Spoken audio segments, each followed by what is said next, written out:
Hi, and welcome back to Pittman's Pumpkin Patch, Pittman's Garden Patch. It's July 1st, 2014, and I want to show you the problem I had. I committed a cardinal sin, and I paid the price for it. Let me show you the damage that was caused to just about every single one of my tomato plants by an oil-based spray that went wrong. This is the sunburn damage of my tomato plants. Okay. Burnt, destroyed, everything. Here's what happened. I bought a product called Ridbug, R-I-D space B-U-G-S, Ridbugs. Or maybe just Ridbug, whatever. But anyways, it's an oil-based spray that claims that it will kill the eggs of those bugs that lay eggs on your plants, like on your pumpkins, zucchinis, and squash and things like that. And it also has there's a bee buzzing around me, and I have a phobia of bees. Yes, I know, I'm a gardener, but I never have a phobia of bees and stuff like that. So anyways, let's see, where was I? So I bought the product. And a little bit of a brief history with me on oil-based products. A couple years ago, I bought neem oil for the first time. And the directions say that you could spray it in the early morning or spray it later in the evening. Well, my first time I sprayed it early morning. It was like 6:30 in the morning when I sprayed it. Well, about 3 hours later, the sun comes out and it fried my pumpkin plants because the oil hadn't had a chance to dry, and the oil, it cooked. It cooked my plants. Okay, well, after that, that same year, a couple days later after that, I test sprayed on another pumpkin plant that I didn't spray that a couple days before, and I sprayed it in the evening time this time, and so it had overnight to dry, and it was perfectly fine. Okay, well, so I'm like, okay, I'll just spray in the evening time from now on when I use any kind of oil-based products. That way it has overnight to dry. So a couple days ago, now fast forwarding to the present, well, sort of, a couple days ago, I sprayed the Ridbug product, oil-based. I sprayed around 7:30 or so in the evening. It had overnight to dry, and in some cases, before the sun hit this particular bed, it was a little more than 24 hours. So the stuff had a whole day to dry. And yet, a day or two later, that's what's left of 3 tomato plants. They used to be in here. I had to rip them out last night. I came out, I looked at my plants yesterday in the midday from the window, and the tomato plants looked very sickly. I was like, oh, I would come out and put some liquid fertilizer. And when I came out to get a closer look, let's see if I can get in here now. This is what I was left with. See my tomatoes hanging there? Look at this. See? Fried. Gone. Destroyed. Now, here is some new growth. Apparently I didn't get it, or it wasn't affected, but essentially this plant is gone. There is a little bit of growth, so I'm going to come in here sometime today, and I am going to see if there's anything that's salvageable.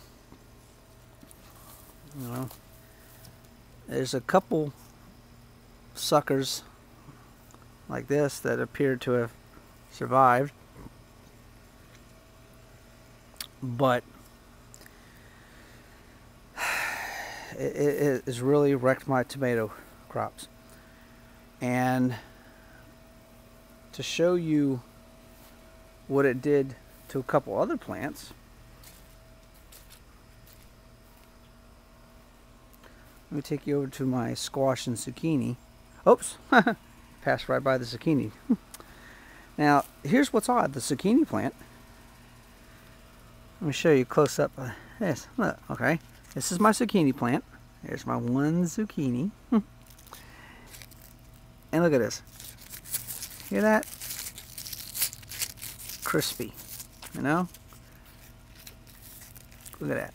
Just burnt. Gone. Right? Now, same plant, other leaves, just fine. Right? Don't understand it. Why that happened that way. Coming over here to my zucchinis. Damage. And also, let me show you. It's weird how some leaves got affected, but some didn't. The older leaves survived to some extent. This has got some damage on this one a little bit. But look at the new leaves. Let's see if I can get you a better view of this.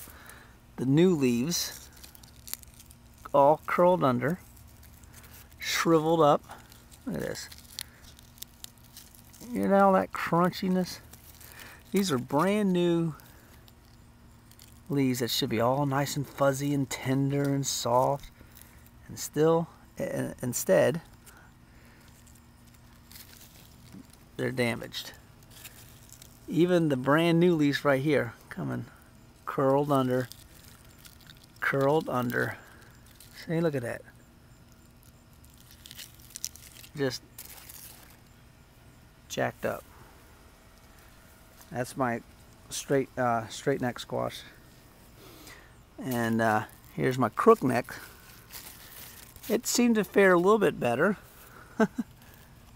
Nothing really growing on this stuff anyways in here, on these crook necks. But this one fared a little bit better, but still, here's some leaf that's curling under. You know, it's all.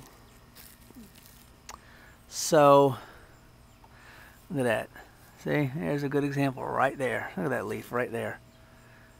All curled under. Yeah, I could unroll it. Just devastated. So, here's my bucket of some of the rest of the plant, and when I was pulling it out, just all a disaster. And let me show you what it did to the cucumber plants. And some of this damage didn't even show up on the first day. See, look at the white burnt out, sun bleached damage on my cucumber leaves. Look at that. Hey, that's the result. And here's more tomato plant damage, cucumber leaf damage. Okay, cucumber leaf vine going above my trellis system. All that. Look at this total devastation. I'm probably gonna have to rip all this stuff out. I'm just so mortified.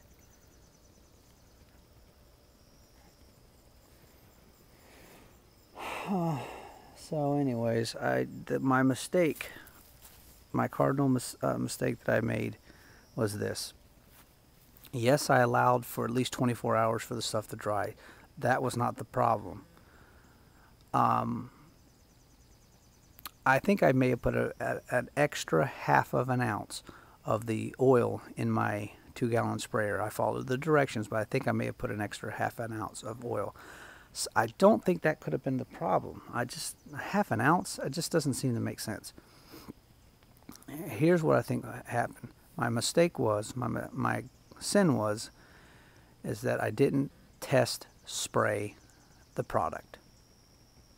Okay, I just assumed it's an oil-based product, just like the neem oil is, and if I just give it 24 hours, spray in the evening time, like 24 hours to dry, it would be fine. No, that's not what happened. So I should have test sprayed on maybe a branch or two of different variety of plants that I have in the garden and see what it does. And I didn't do that. And all my tomatoes are wiped out, except for 2 tomato plants that I put over here in my watermelon bed that I didn't spray. That's the only saving grace. And it's maybe a little hard to see, but right here is a tomato plant leaf. Nice and green, healthy. You know, if this works out that I don't have any aphid problems or any other bug problems, I might just discover that planting watermelons with tomato plants is a good companion planting. You know, because the tomato plants will get tall enough that they can they can get above the canopy of the watermelon leaves. So, trying to make lemonade out of lemons, I told myself, well, you know, I can, now maybe I'll have a little bit more room. I could plant some of my short vine pumpkins in where the tomatoes were, at least in this stretch right here. And I can, these are like maybe, you know, 10 to 15 pound or so pumpkins. So they should be able to, I think, to be on this nylon trellis. And, you know, they should be okay. So I'll try that. You know, I got to replenish the soil and get it, because the tomatoes were in there and they had nice, good root systems. When I pulled them out, they didn't want to come out so easily. So, anyways, I don't know if I'm going to yank the other 2 tomato plants down there. It's looking like I'm going to have to, because it's just so devastated. You know, I might as well just kind of cut my losses, and it's very sad because I had a really good, you know, I started these tomato plants back when they were with seeds late January, early February. And I spent all this time, you know, money, effort, everything into getting them nice and strong, and I planted them real deep so they'd grow more roots, and all that stuff worked. I had great plants. You know, I had some leaf curl issues that I wasn't sure what was going on with that. That was my biggest problem with them, but until that oil spray. So learn from my mistakes, ladies and gentlemen. Do spray, if you use any kind of oil-based sprays, neem oils or any kind of other oil-based sprays or concentrates, start it spraying in the evening time, say 7 o'clock. Okay, spray in the evening time. Allow them to get at least 24 hours or so of drying time. Otherwise, it will cook your plants. I know the directions say that you can spray these oil sprays in the morning time. Don't do it. It will cook your plants because the oil has not had time to dry in 3 or 4 hours, 2 or 3 hours before the sun hits them. You got to give them at least 24 hours to really get to dry on there. And the other thing, test spray on your different variety of plants that you plan on using to spray on in the first place. Test spray it, please, so you don't end up making my mistakes. Okay? So, some things are looking sad and pitiful. Live and learn, right? But it's a harsh lesson to learn, because practically every single one of my tomato plants, except for the very 2 that I have in here, and they have blossoms on them, so I'll get some tomatoes, you know, and I've been eating tomatoes for the past month, so it's not like I'm tomatoless, but my whole, you know, it's just destroyed. Now, I still plan on using the Rid Bugs product. However, what I think I'm going to do this next time, because I can't help it, I'm sort of a scientist like we all are in garden. I gotta give it one more chance, and this time what I'm going to do is I'm going to, of course, test spray, but I'm going to go at half strength. You know, it's 2 ounces per gallon. I'm going to go 1 ounce per gallon. I still think I'm going to get the benefits, and I think I'm going to get less of the harm that this oil did.